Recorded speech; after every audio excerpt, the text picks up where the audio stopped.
So Alvin is the United States' only deep diving human-occupied submersible that's used for science. It's kind of best known for being on the discovery of the Titanic.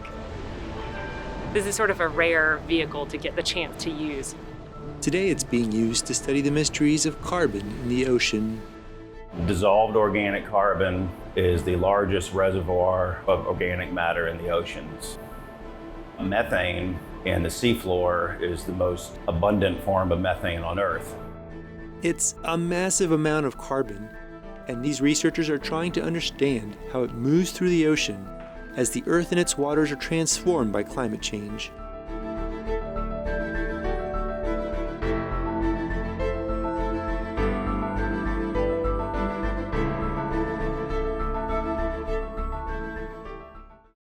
Probably 12 twice, but so that just comes back as So a big part of the trip is coloring all these cups, and they're gonna go down with the Alvin, I believe. And basically the pressure at 800 meters down is so intense that it compresses all of the little air pockets in the styrofoam, and it shrinks them down to like kind of the size of like a shot glass. This is my first time sailing on the Atlantis. The Atlantis has a terrific reputation as a world-class vessel for supporting world-class science. And I understand now that the science is supported by the technical staff, by the engineers, by the captain and the navigators at a level that I had not been previously accustomed to. The science on this journey is focused on a mysterious substance known as dissolved organic carbon. It's chemicals and it's dissolved, like tea. Okay, tea is a great example. You know, tea, you have these leaves for whatever kind of tea you like, and you put it in water, you have to heat it, and those compounds come up. That's dissolved organic carbon. That's dissolved organic matter. A few years ago, Laura contacted me about this idea she had for a proposal. And of course, we've all known John for a really long time as well. And so it was like, he had this paper and it had a really cool idea. We found that the dissolved organic carbon coming out of a methane seep some 500 kilometers north of here was considerably older than the surrounding dissolved organic matter.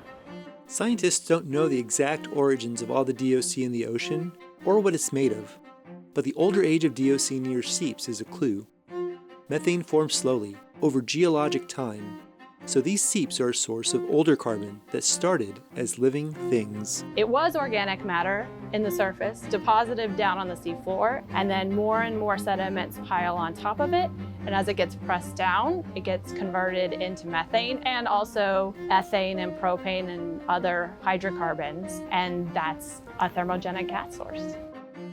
The methane stored in ocean sediments is about equal to the organic carbon found on land, soils, the atmosphere, and seawater combined.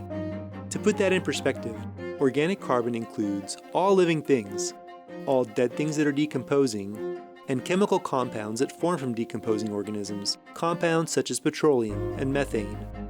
Methane is a potent greenhouse gas, and there is a lot of it buried in ocean sediments in its solid form, known as gas hydrate. Methane seeps into the water column in gas form, but most of this gas doesn't enter the atmosphere. And once we understand where all the carbon is going, we can then develop models as to how to understand what the impact of warming the oceans and acidifying the oceans will have ultimately on the atmosphere, because that's what's really controlling our climate in terms of the direct impact on temperatures. Before they can understand the big ocean carbon picture, they need to understand the mysterious relationship between methane and dissolved organic carbon. This team has brought gear from all over the country and overseas to Astoria, Oregon. Here, they set up a lab on the Atlantis. When you bring in 23 scientists to move in the same space and work in a coordinated fashion, it requires a level of organization that everyone has to subscribe to. So the real challenge is setting it up. Everyone's not really aware of how does this need to be set up. So you're communicating constantly with everyone, you're getting everything set up, then the process begins.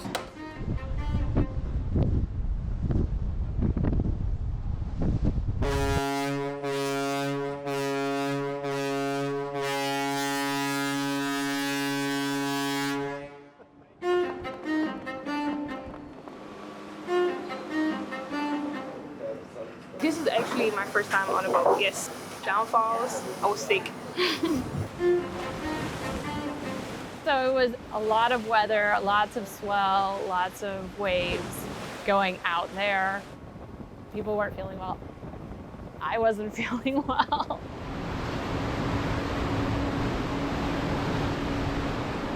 The study was designed to visit the hydrate ridge gas hydrate system, Seep, which is offshore of Oregon. The reason we've chosen that site as our primary study site is we know from previous studies that the methane that's coming out of the seafloor there is ancient fossil carbon, which would potentially affect the ocean carbon cycle. After several choppy hours, the Atlantis is over Hydrate Ridge. The crew gets right to work. And when we're getting close, she'll slacken slow. I think a lot of us make a concerted effort to get undergraduate students out here on the ship. As I just remember my own undergraduate experience where you're studying science, but you don't necessarily get a real feel for how it actually happens in the real world.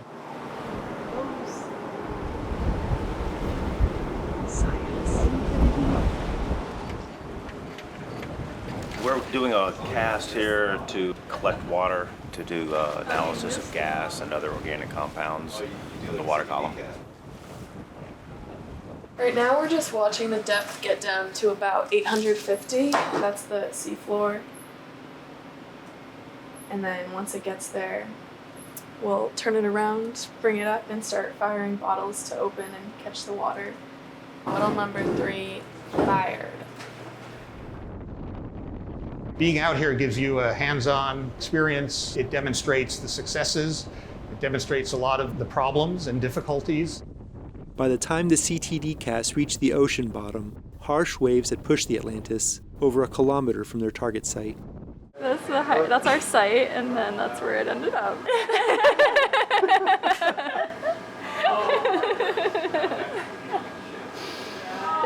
It's like a therapy. This is a coping mechanism.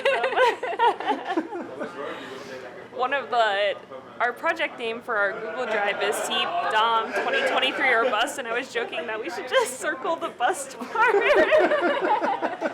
Because that might be There was an alternative in the name, which was a mistake. Maybe that was foreshadowing. The rough weather at Hydrate Ridge makes it unsafe to launch the Alvin, but the crew is keeping busy. We finished at 3 a.m. last night processing yesterday's CTD samples, and then today we started again around 10, and this is our second CTD of the day. And then later today we're going to do a multi-core. Fortunately, with the help of some of our other collaborators, we were able to bring something called a multi-core. That was also really cool because it had the camera on it, so it's not quite as precise as the Alvin, but still we were able to sit in the control room and watch the camera and get a really good idea of where the sediment core was going to go down.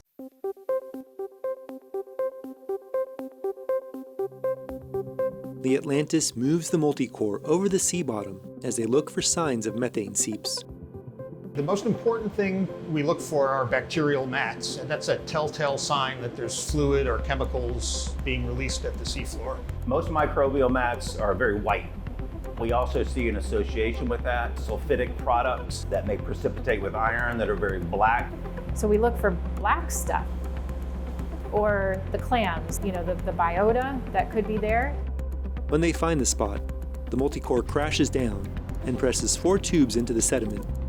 It then comes up with ocean mud, and they smell it. This is good stuff. Yeah. Smell of success. It's like if you've ever smelled low tide, that kind of like stinky smell or rotten eggs or something like that. It's like that, but like 100 times worse. Our nose is like super sensitive for sulfide, and it's really important because it is the byproduct of the microbial reaction that we're looking for, that sulfate reduction, taking sulfate and potentially methane with the organisms working together to take those compounds and eventually make sulfide, the rotten egg smell. Another product of that process is dissolved organic carbon. So the smell of sulfur is a sign that microbes, living things, are converting methane to DOC. And that's their hypothesis. But you see these little worm tubes?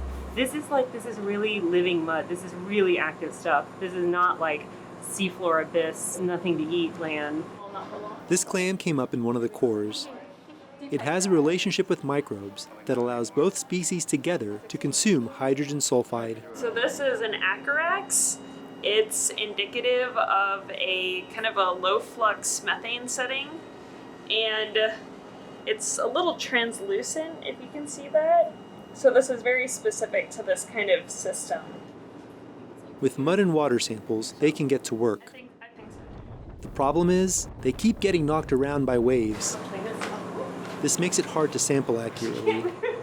It makes it hard to walk. Well, unfortunately, weather did not permit much work at Hydrate Ridge. We collected one multi-core. We got some useful samples from that. It was clear based on the weather forecast that no other diving would take place at Hydrate Ridge. It's not an easy task to change everything that you had just planned, a year or longer. And, it's been years with this project. So that part was a little bit hard. No, we're going to do it. The whole original Hydrate Ridge program would be moved to Astoria, everything. And Those are big rocks. Oh, but that's fine for the dive. We have folks from GeoMar here, and they have worked in Astoria Canyon, and so they had it in their minds already. Well, it's got the clams. Astoria Canyon is just a few hours away from Hydrate Ridge. We have been here before in 2019 on a cruise, and we have all the maps, we have all the information. And I knew that also the USGS, they have tons of information about this site, so it was a good alternative, I guess. Astoria Canyon has a lot of the features that Hydrate Ridge has. There are many distinctions, but there are many places in Astoria Canyon where gas is fluxing to the seafloor and where gas hydrate is occurring on the seafloor. One of our ideas with the project is that it should be everywhere. This idea that you're getting methane-derived carbon into the food web. It strengthens that argument to say, this is potentially an important global process. Now, finally, the team can use the Alvin. Two first-timers. Yeah. We're basically going down to collect push cores, to do chemical analysis, biological analysis, and collect gas samples for looking at gas composition. It's kind of crazy, isn't it? It's incredible. There's just so much life. Yeah. It's not just a cool ride. The Alvin can take samples with precision. So we could say, we want to go after this microbial mat. And so you can place the arm right in the mat and get really targeted samples. These are actually piercing the mat. Okay, yeah, just remember any tight plugs mat. Okay. The best sandwich I ever had at 850 meters under the ocean. Delicious. And we're recording. What'd you think about that dive? That was incredible. Yeah, it's a lot busier. There's a lot more action than I thought there would be. It was an awesome time. We had a great pilot, and everything went really well and according to plan, and we're excited to head back to the surface. I hope you had a nice dive. We had a wonderful dive. So on this very special occasion, on your first dive, of course we have something. So we coronate you as the King of Dawn. Queen of Dawn.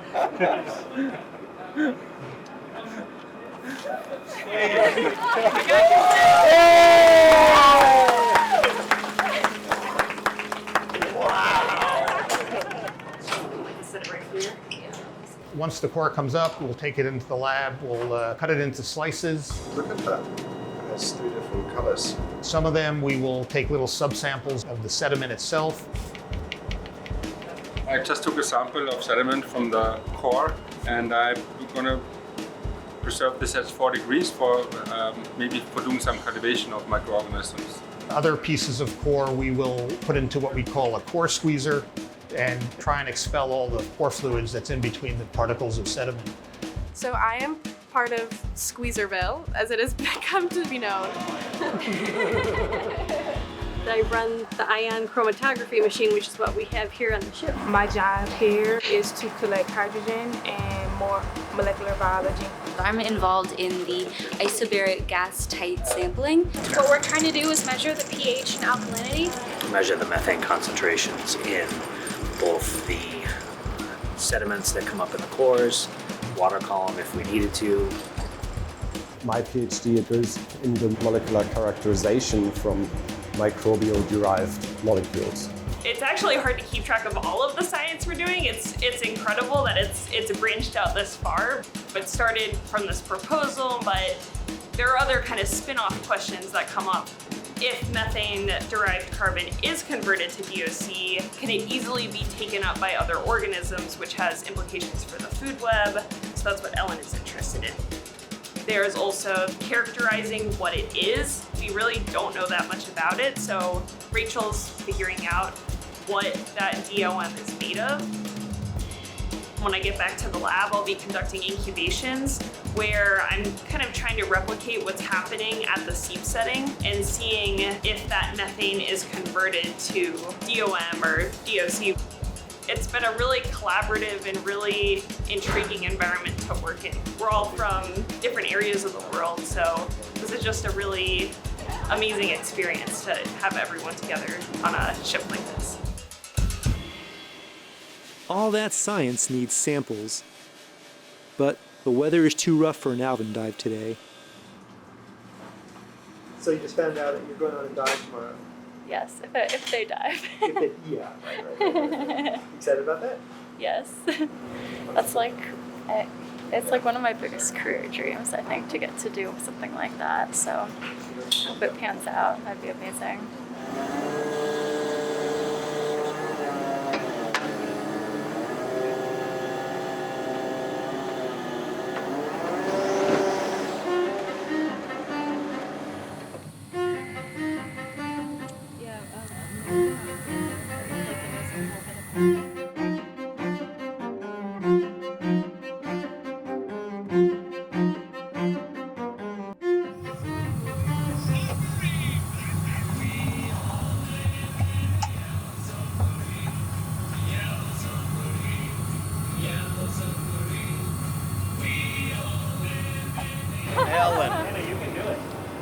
Congratulations in recognition of your successful Alvin dive and for your masterful extraction of pore fluids.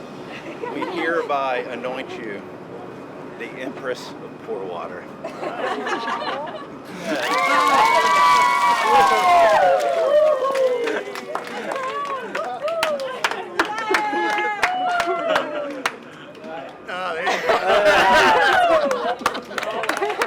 I think it's really easy to get like sucked into, our chemistries or geological work that we do, but like actually seeing the site, I think like is a really good reminder of like this is like the Earth that we're studying, and so I think that is part of what makes it really special. But we'll see. I mean, I'll still just be like 4 hours with you, 2 hours with Molly.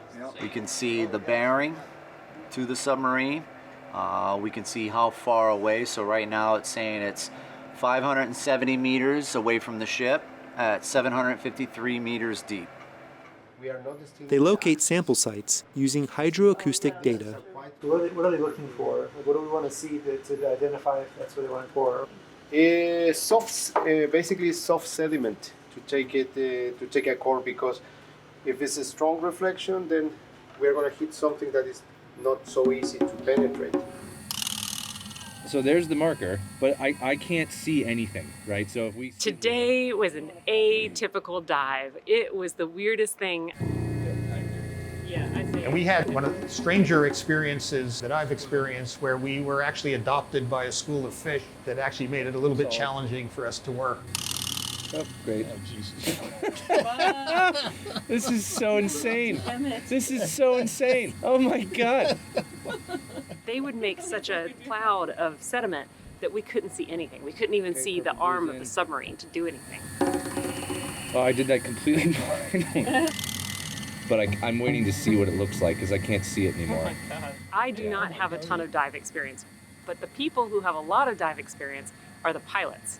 The pilot who was with us today, Danik Forsman, this was his 62nd dive on Alvin, and he has lots of dives on other vehicles. And he said he had never seen or heard of anything like what happened today happening. Yeah, look at that whole massive school of fish. There's probably 70 fish there. During the course of their 5-hour dive, the size of our friends just grew and grew and grew, and we became one of the school. I feel quite honored to be made a friend of the seafloor.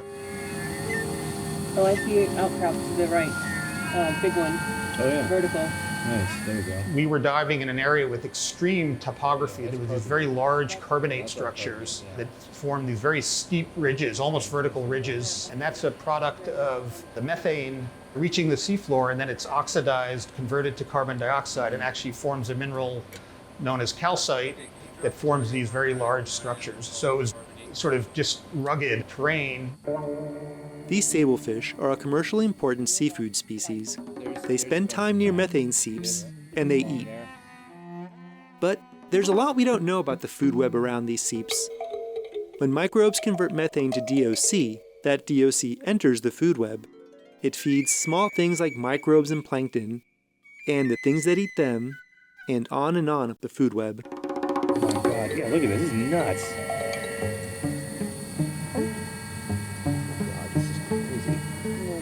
Fish there is. Like there's more of them now. Yeah.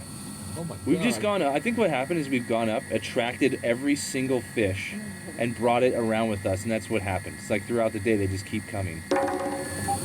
Nope. That fish just blew it for us. Yep, that's that. Oh, we lost it.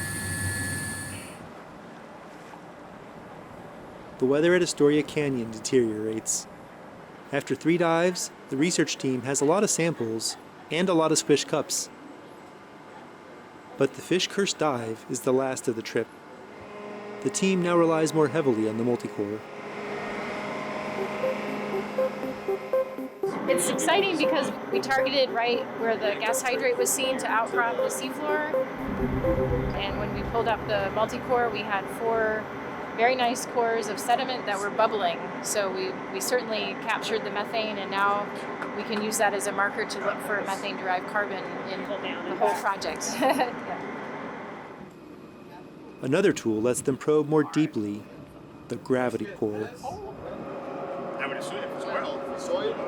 mean, little bubbles are coming out from like right there. One of the really interesting discoveries that we made, some of the cores at the very end, was the presence of petroleum. That smells diesel-y.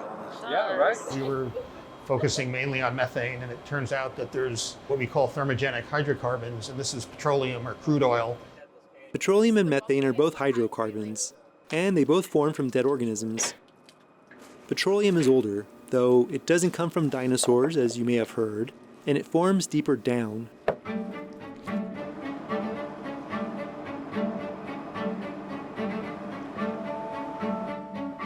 To get the samples they needed, the Seep dock crew worked in shifts around the clock for a week and a half. I think we squeezed about like 13 to 14 liters of pore water, which is something like 450 samples. And I was calculating it earlier that it's like 270,000 drops of water, which is kind of the rate that they come out of our squeezers. So. That water they squeezed from the mud itself, and the water around the seeps, all of those samples serve to prove or disprove their hypothesis. They wanted to see if microbes played a major role in converting methane to dissolved organic carbon, taking a potent greenhouse gas and using it to fuel a deep-sea food web. The preliminary lab work they've done on board seems to support their hypothesis. Which is not surprising. We were expecting it to be happening here, but it's good to confirm on board that it's actually occurring. So it makes us feel good about all the samples we collected. Now we have the data set to address those hypotheses. They now have years of work ahead of them to do the science and make their case. And ultimately, what our responsibility as scientists is to write this down in publications so that other scientists and the public can be aware of what we're doing out here. Why is it important for how the carbon cycle on the Earth is operating and its sensitivity to climate change and other aspects. Loads of methane in these syringes. A few days ago, it looked like they might not get the samples they needed, but they were able to pivot and persevere. Part of that was planning, but a lot of it was the crew they assembled. Not only did we bring in all the expertise, but just really great people. And that makes it really nice on a boat when a lot is happening and it's a little stressful, things are changing, and seas aren't great. When we first stepped on the ship together as a group, it just felt like we've been working together for so long.